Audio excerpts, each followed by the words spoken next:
지금 대구시가 천복 있잖아요. 네. 그것도 뭐 지었고. 네.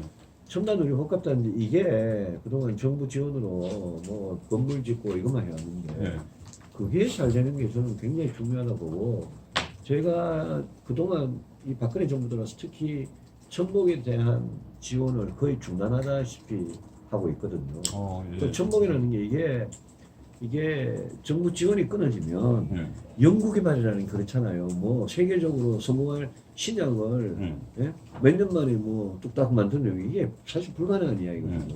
그 천복은 제가 굉장히 뭐 애착이 있는 프로젝트였고 네. 천복에 대한 어떤 지원 같은 거 그거는 다시 획기적으로 할 필요가 있고 대구가 요즘 이렇게 먹고 사는데 되게 중요하다고 생각하는 신산업들이 좀 있어요. 네. 예컨대 뭐 자율형 자동차 네. 같은 문제. 네. 그 자동차가 워낙 바뀐데 우리 자동차 부품에서 굉장히 많잖아요. 네. 네. 그러니까 전자 자동차 이 부분에서 대구 경제를 그래도 또 받치고 있는 네. 그런 회사들이 바뀌는 산업 환경에 적응하도록 해줘야 되거든요. 네. 네. 자동차가 휘발유 자동차 가다가 어느 순간 갑자기 전기 자동차로 확 바뀌어버리잖아요 지금. 네. 그거를 만약 우리 놓쳐버리면 대구 아마 자동차 부품업계가 어느 순간 예? 현대자동차가 잘못되면 대구 자동차 전체가 잘못될 수 있는 그런 위험이 있어요 지금. 네. 네. 그래서 그런 부분에 있어서 저는 대구 경제하고 대구 경북의 경제하고 관련된 그런 부분들을 가지고 주로 공약을 준비를 하고 있죠. 예. 그 전복 지원이 끊어진 것이 어떤 뭐 프로젝트로 개발을 안 해서 그런 건가요? 박근혜 정부에서 좀 관심을 안 줘서 그런 건가요? 천복이 노무현 정부가 시작했고 네. 이명박 정부에서 천복이 대구하고 원주로 결정돼요. 네. 네. 그다음에는 이명박 정부 때 우리가 하던 게 공항하고 천복하고 과학 비즈니스 벨트였는데 네. 박근혜 정부 들어오면서 이 전 정부가 한 데 대한 관심이 없어져 가지고 네. 천복의 연구개발 예산하고 운영 예산이 제대로 지원이 안 됐어요. 그걸 지원하는 부처가 보건복지부하고 미래창조부하고 네. 미청구하고. 예, 그게 갈수록 줄어들어가지고 네. 천복이 지금 자체적으로 수익을 만들 수가 없는 구조인데 네. 정부 지원은 끊어지니까 네. 건물만 지어놓고 이게 고사될 위기에 처해 있거든요. 네. 그러면 천복을 오송하고 대구하고 갔는데 오송은 수도권하고 가까워서 식약청도 있고 이래가지고 오송은 약간 우리보다는 좀 자생력이 있어요. 근데 대구는 대구에 있는 대학병원들하고 천복하고 엮어가지고 뭘 이제 시작해 보려고 그러는데 정부 지원이 끊어지니까 그건 굉장히 답답한 네. 거예요. 그 부분 굉장히 중요하거든요. 아, 예, 다음 예, 정부에서 굉장히 중요하다고 봐요. 예. 그러면은 이 주로 이제 첨단 산업 분야인데 우리 정통 산업 부분에 대해서는 좀 구상을 하신 게 있나요? 섬유라든가 뭐 이런 부분. 섬유하고 유통 그다음에 건설. 이제 이그 자동차 부품하고 네, 자동차 부품. 그다음에 전자 부품하고 네. 이런 건데 제가 전국적으로 갖고 있는 구상 중에 굉장히 중요한 게 창업하고 있는 저는 재벌 대기업이 산업을 끌고 일자리 만들던 시대는 이제 끝났다라고 생각하고 이제는 경력이 있는 중소기업하고 창업 쪽에서 여기에서 일자리가 나오고 이게 커야 대한민국 경제를 산다는 건데 이게 특히 그 지방이 잘 안 되고 있어요. 이번 경선 과정에서 남경필 후보도 그런 이야기 많이 했지만 예컨대 판교에 있는 테크노밸리 같은 그런 모델을 도입하겠다는 게 박근혜 정부가 창조경제혁신센터를 했잖아요. 그 창조경제라는 건 취지는 동감을 해요. 동감을 하는데 제가 동감하지 않는 부분은 창조경제혁신센터를 17개 전국 17개 있는 거를 하나씩 뜯어가지고 재벌들한테 맡겼어요. 그렇죠. 예. 근데 재벌들이라는 거는 기본적으로 이 창업 벤처 이쪽하고는 안 맞는 거예요. 창업 벤처가 제대로 되게 하려면 대구 같은 거점 도시에 대구에 있는 대학들 있잖아요. 대학들하고 대구에서 창업에 관심 있는 젊은이들하고 그 젊은이들이 도전했다가 실패해도 다시 대구에서 재기할 수 있도록 하는 부분하고 대구에 있는 디지스트 같은 연구소들 있잖아요. 그 다음에 천복 같은 그런 인프라가 있잖아요. 천복이나 디지스트나 저쪽에 어딥니까? 그 달성 쪽에 있는 테크노폴리스 그거하고 대학하고 대구에 있는 중소기업하고를 다 엮어주는 그런 어떤 창업 관련 그게 제일 활발하게 되고 있는 게 이미 서울에서는 활발하게 되고 있어요. 근데 뭐든지 창업도 재벌 대기업들도 수도권 중심으로 가고 창업조차도 수도권 중심으로 가면 이 4차 산업 시대에 대구 같은 낙후된 경제는 앞으로 아마 진짜 더 낙후돼 가지고 대구 경제가 낙후되면 대구 대학들이 다 그냥 갈수록 문을 닫게 됩니다. 요 악순환을 정부가 좀 막아주려면 대구, 광주 이렇게 1인당 GRDP 제일 낮은 그런 도시들은 정부가 4차 산업혁명 시대의 스타트업이라고 우리가 얘기하는 벤처 이런 거는 정부가 오히려 제일 앞장서서 도와줘야 되는 도시들이라고. 도와주는 방식이 박근혜 정부가 하듯이 삼성한테 네가 대구 창조기 혁신센터 운영을 맡아라. 이래가 재벌이 하나 내려와가지고 받는 이 방식은 이거는 미르 K스포츠라는 방식. 이거는 그 방식은 절대 안 돼. 저는 재벌이 손 떼고 정부는 지원하되 창업을 하는 젊은이들과 대학들과 연구소 이 사람들 모여가지고 정화해야 돼 하기는. 그래야지 거기에서 뭔가 나와. 그게 소프트웨어든 전자든 뭐든. 그래서 그런 부분들이 대구에 있는 전통 산업들하고 결부가 안 되면 또 아무 소용이 없어요. 그러면 대구에 있는 전통 산업하고 결부 안 되는 그런 창업들은 별 소용이 없는 게 그러면 대구 경제를 그나마 지탱해 주던 전통 산업들까지 다 망해버리면 그럼 대구는 진짜 바닥이거든요. 그래서 그 부분에 대해서 제가 제일 관심이 많아서요. 저는 대구하고 광주 두 도시를 제가 생각하는 이 창업, 혁신 이런 쪽의 아주 테스트 베드로 삼아가지고 해볼 생각이고 그런 점에서 저는 묘하게도 대구하고 광주가 정치적으로 맨날 한쪽만 찍어주다가 경제적으로는 대구가 20년 넘게 꼴찌고요. 1년당 GRDP가.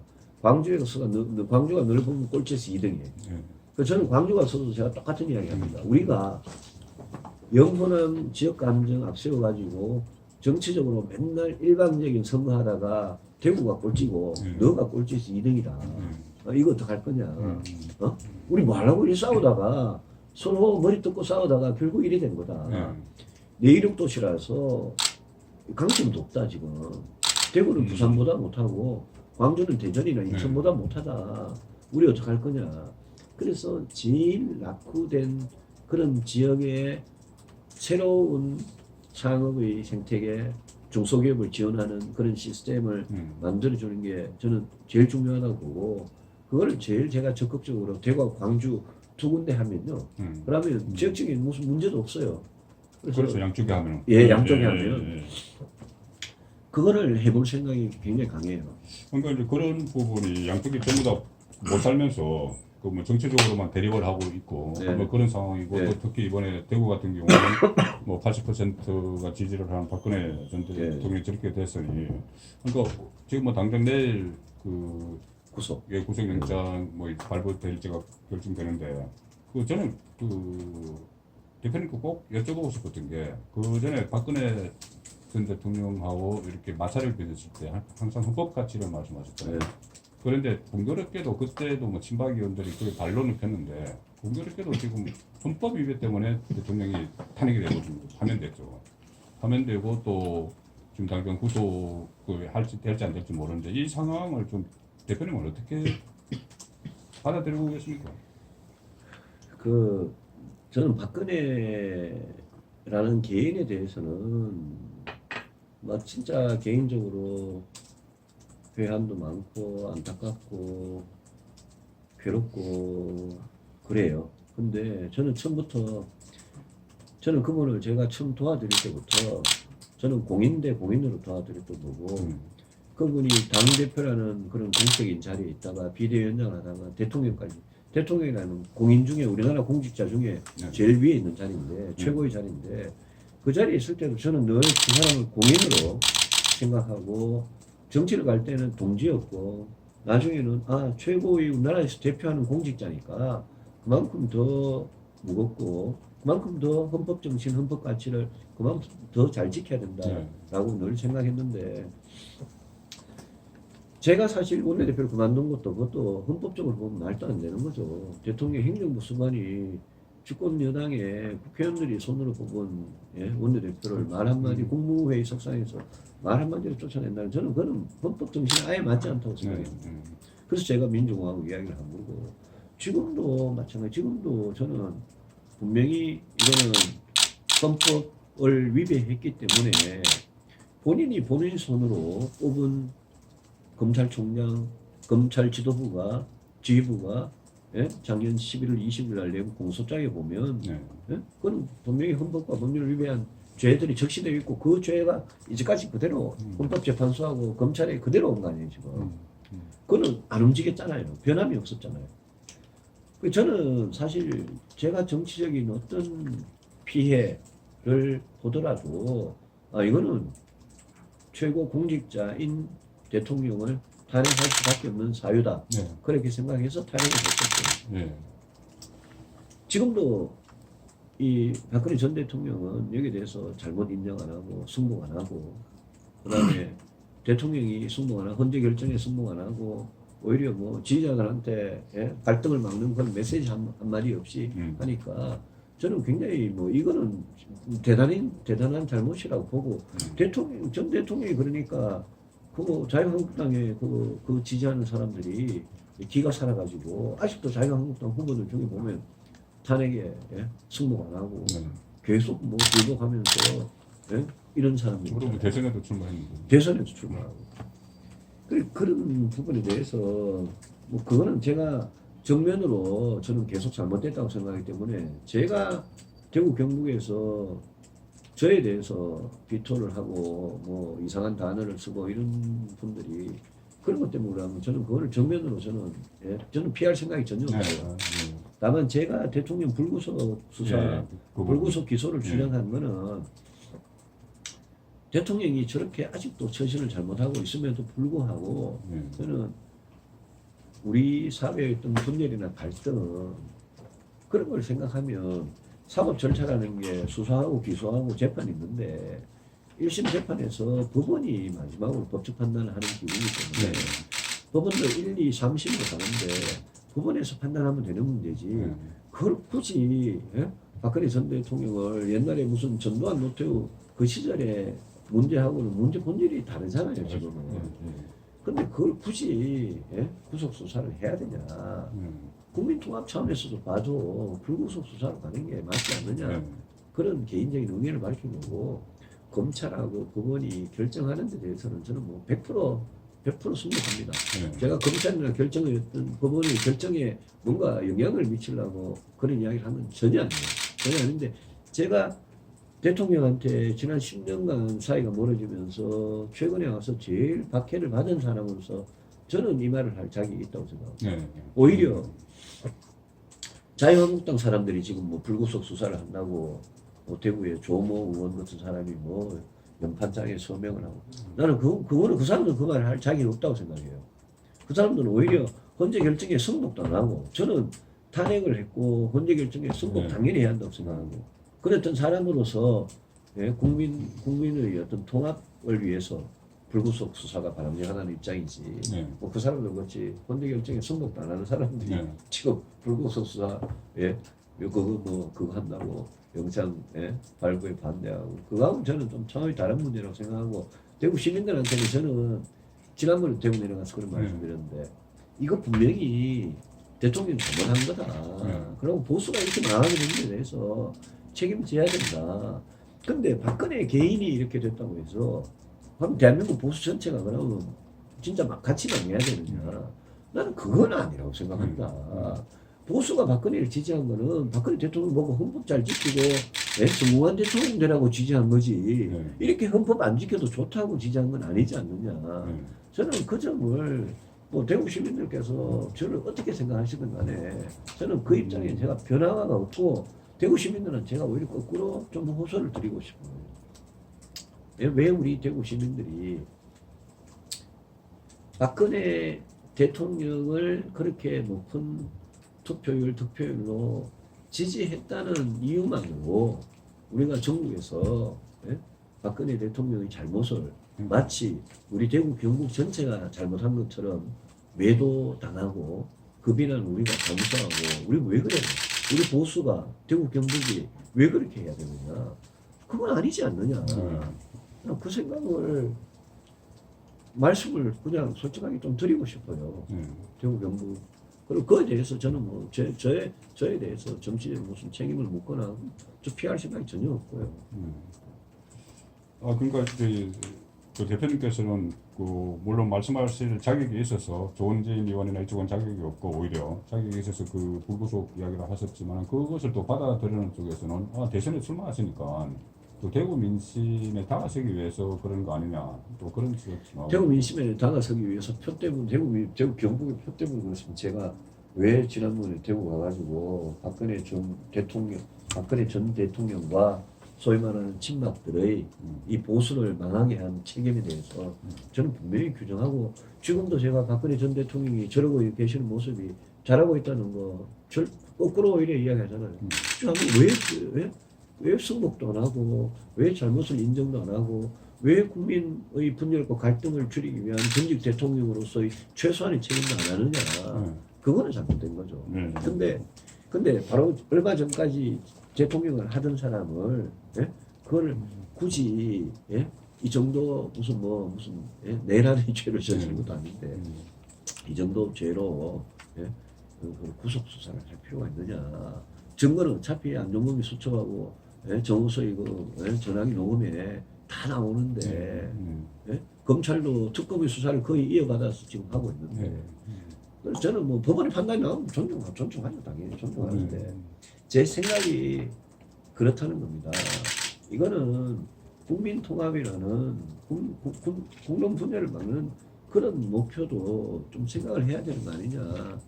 그렇다는 얘기. 예, 근데 아까 저기 그 대구 경북이 그 너무 이제 자괴감을 느낄 필요가 없다는 그 취지로 말씀을 하셨지 않습니까? 예. 그런데 실제로는 좀 전에 말씀하셨듯이 그 압도적인 그 지지를 보냈고 또 정치권도 대구 경북 정치권도 지금은 별로 갈라지지만은 어떤 새누리당을 같이 집권 여당으로서 그 책임에서 완전히 자유로울 수는 없는 거 아닌가요? 지금 바른정당에 가 있으신 분도 마찬가지고. 나는 그 책임 내에서 여러 번 책임 느낀다고 생각하고 사과를 했고요. 예. 다만 제가 말씀을 꼭 드리고 싶은 거는 저는 대통령 탄핵이라는 이 사태가 있기 훨씬 전부터요. 제가 공개적으로는 2011년에 제가 전당대회 출마할 때부터 이명박 박근혜 정부가 하는 식으로 이런 식으로 그때는 박근혜 정부 출범하기도 전이에요. 2011년이니까. 저는 그때 이명박 정부 하는 것도 보고 보수가 이대로 가면 저는 절대 안 된다는 생각을 강하게 했고 바른정당을 저하고 같이 하시는 분 중에 상당수는요.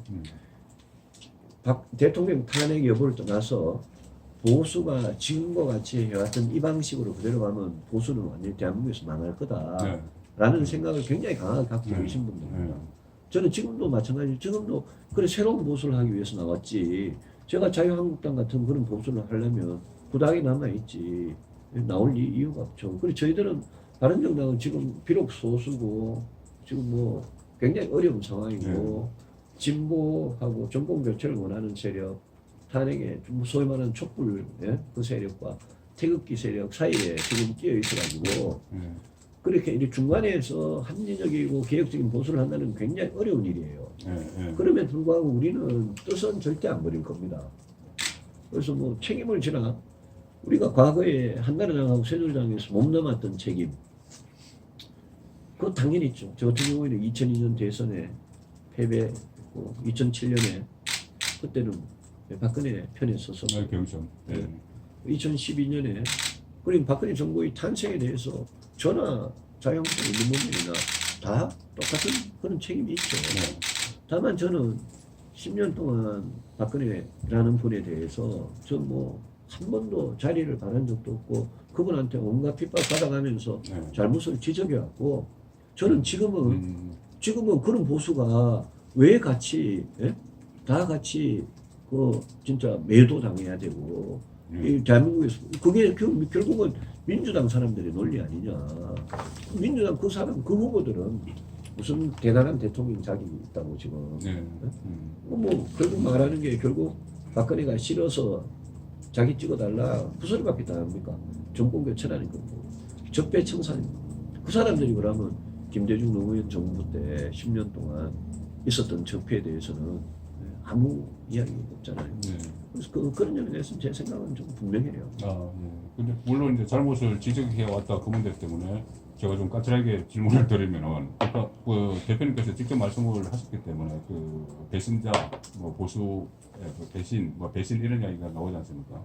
그런 이야기 나오고 그건 그 대표님께서 말씀하신 부분이죠. 그것은 이제 진박들이 써온 그 프레임이라고 말씀을 하셨는데 그 사람들이 저한테 씌운 올감이죠. 예. 그런데 헌법재판소는 국민의 신임을 배반한 죄로 대통령을 파면했잖아요. 예, 예. 근데 배신이라는 거는 그렇게 국민의 신임을 배반했다는 게, 신임을 배반했다는 게 배신 아닙니까? 네. 국민을 배신한 그분이 저한테 씌운 올감이죠. 네. 그거는. 저는 이제까지 정치하면서 한 번도 저는 국민을 배반한 적이 없어요. 네. 배신한 적이 없어요. 저는 소신을 지켰었고, 네.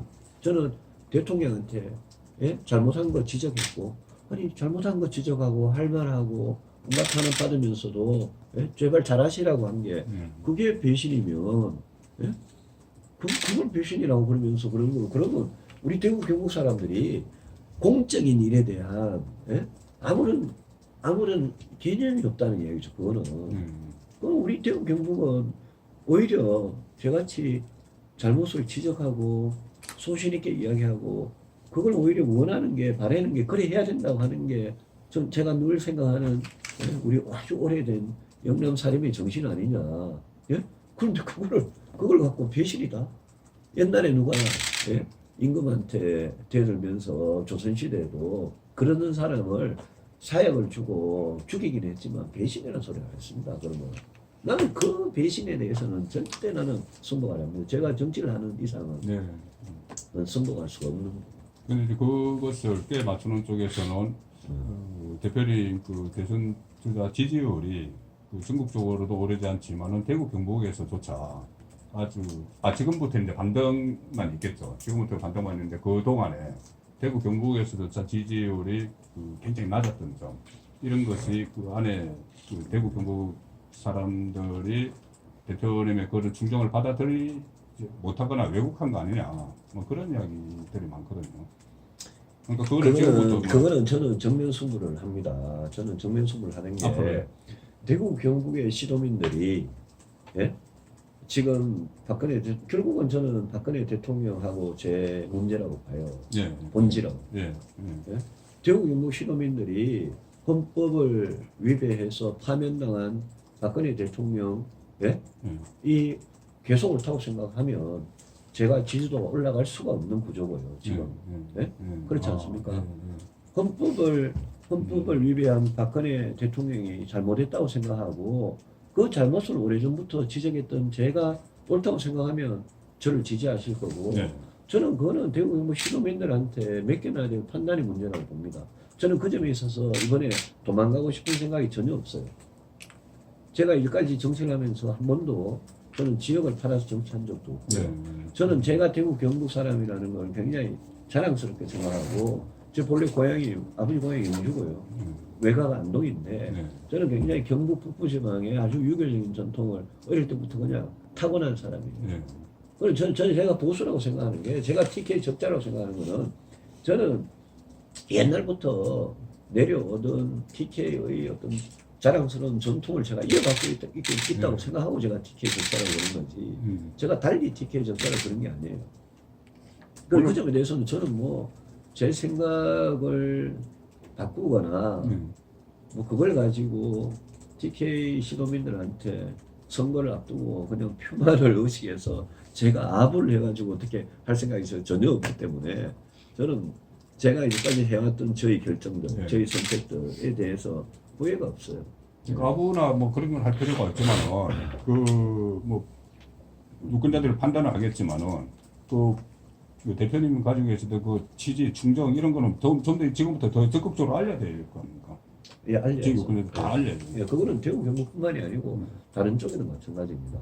아직 보수라는 부분이 어차피 이번 선거에서 제가 승부를 보는 거는 앞으로 보수의 대표 선수로 만약 자유한국당의 홍준표 후보 같이 홍준표 후보가 만약 된다 치면요. 31일 날 만약 홍 지사 같이 지금 불법 자금 문제로 대통령 되더라도 법원에 재판받으러 가야 되는 사람을 네. 보수의 대표 주자로 할 거냐? 아니면 예? 저같이 제가 주장하는 그 정치, 예? 제가 걸은 그 길을 가지고 새로운 보수의 대표로 네. 저를 인정해 줄 거냐? 저는 그 승부라고 봐요. 결국은. 그리고 그 승부에서 저는 뭐 피하거나 도망갈 일도 없고 네. 그걸로 저는 승부를 하는 수밖에 없어요. 앞으로 보수는 이 길로 가지 않으면 망한다는 저는 확신을 갖고 정치를 하는 사람이기 때문에 저를 이제 새로운 보수의 대표로 좀 봐주시라 라고 국민들한테 호소를 하는 수밖에 없죠. 대표님 생각하는 보수가 그동안 따뜻한 보수, 개혁적 보수 이런 것인데 그거를 아니 좀 그러니까 헌법 지키는 보수요. 헌법 지키는 보수. 헌법 지키는 보수. 그 다음에 예. 재벌보다 부자보다 예? 예. 가난하고 고통받는 사람을 위한 보수. 예. 그거 쉬운 겁니다. 그 다음에 아이고 맨날 부패하고 그러지 않고 깨끗하고 정의로운 그런 보수. 예.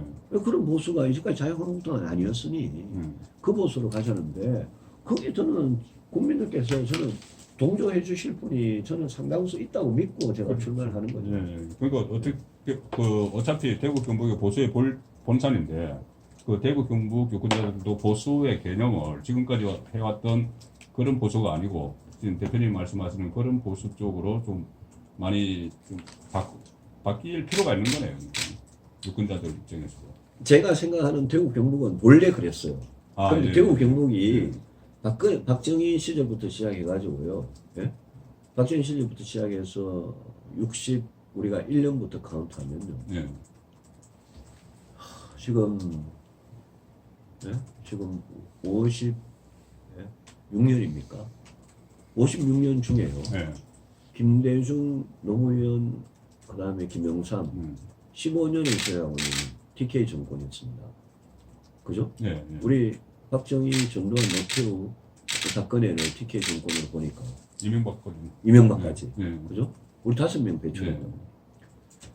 그 대구 경북 분들이 우리는 늘 정권을 배출한 기득권층이라는 생각이 굉장히 강해요. 저는 그러면서 대구 경북 시도민들이 우리 굉장히 오래 우리 피 속에 흐르고 있는 옳은 일에 대한 열정, 나라를 바로 세우겠다는 그런 의지, 저는 그게 우리가 정권을 잡은 세력으로 오래 있다 보니까 정권을 잡은 지역이죠. 정권을 배출한 지역이죠. 정권을 배출한 지역으로 오래 있다 보니까 그런 부분들이 저는 굉장히 약해졌다고 봅니다. 그런데 그 부분이 저는 살아있다고 봐요. 그러니까 제가 재작년 가을에 원내대표 물러나고 나서 첫 강의가 계산성당에서 했는데 그 계산성당에서 강의할 때 제가 그때 그 강의 제목이 대구가 개혁의 중심이 되자 그랬어요. 저는 대구 경북 분들한테 저는 그 피 속에 흐르고 있는 그 DNA를 살리는 게 제가 생각하는 개혁적 보수의 길이라고 제가 믿고 정치를 하는 사람이니까 좀 그 점에 대해서 조금 더 부끄러움이 없고 조금 더 제가 박근혜 대통령을 탄핵한 데 대해서 저는 조금 더 후회도 없어요. 그 점에 대해서 분명하기 때문에 오히려 저는 대구 경북 시도민들께서 그걸 알아주시면 고맙고 저는 그런 사람이죠. 오히려 그러니까는 TK 보수의 본성, 원래 본성을 찾는데 그렇죠. 그 대표님이 역할을 하시는 그 방향으로 컨셉을 잡으시는 컨셉을 잡는 게 아니고 컨셉이라는 표현이 좀 컨셉을 잡는 게 그렇습니다. 아니고 너무 전략적인 이야기.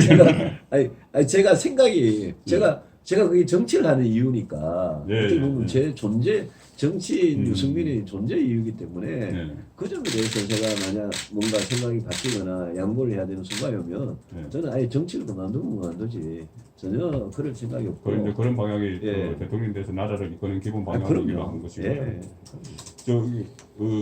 지금 연대 문제는 조금 어떤 전제를 다신 건가요? 그 전에 보수 단일화는 보수 저는 단일화. 국민의 생각이 지금 보수 후보들이 이렇게 갈라져 있기 때문에 국민들 생각이 이 보수 후보의 단일화를 원하는 거라고 생각했고 저는 1월 달에 제가 그 이야기 할 때부터 이렇게 하려면 상당히 무슨 원칙이나 명분이 있어야 한다고 생각했어요. 생각했는데 지금 자유한국당에 대해서는 보수 후보 단일화를 과연 같이 할 수 있느냐에 대해서 제가 굉장히 좀 회의적인 부분은 어떤 부분이냐면 네.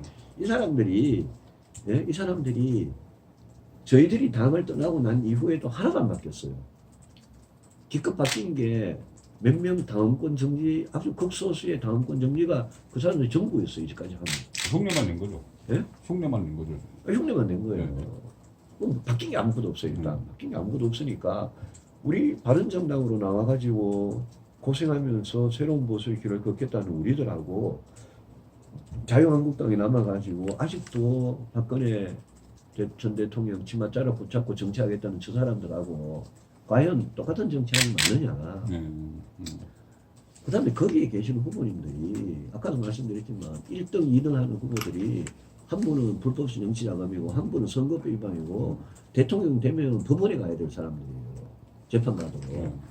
그런 후보하고 후보는 단일화라는 게 기본적으로 만약 둘이가 만나가지고 단일화를 하면 당신이 되나 내가 되나 우리 둘 중에 한 사람이 대통령이 되는 게 그게 나라를 위해서 좋다는 뭔가 확신을 가지고 단일화를 하는 거 아니겠습니까? 단일화를 하면 둘 중에 하나는 지고 이기니까 그럼 단일화를 하려면 제가 홍준표 지사 같은 분이 대통령이 되는 게 좋다는 확신을 가져야 제가 단일화를 할 거 아니에요. 그동안에 뭐 방기문, 황교안 또 뭐 이렇게 많이 바뀌면서 이제 홍준표 지사가 1위 후보를 하는 이 상황에서 제가 그 확신을 갖기에는 지금 굉장히 고민이 많아요.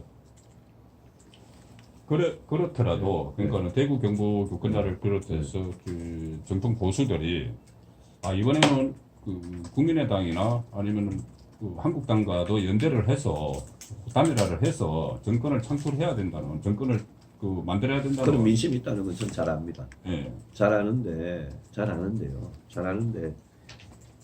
그거는 이제 대선이 모든 전부다라고 생각하고 선거에 이기면 이기는 게 무조건 좋다라는 그런 생각이죠. 그런 생각인데 제가 그 부분에 있어서는 진짜 자신이 없어요.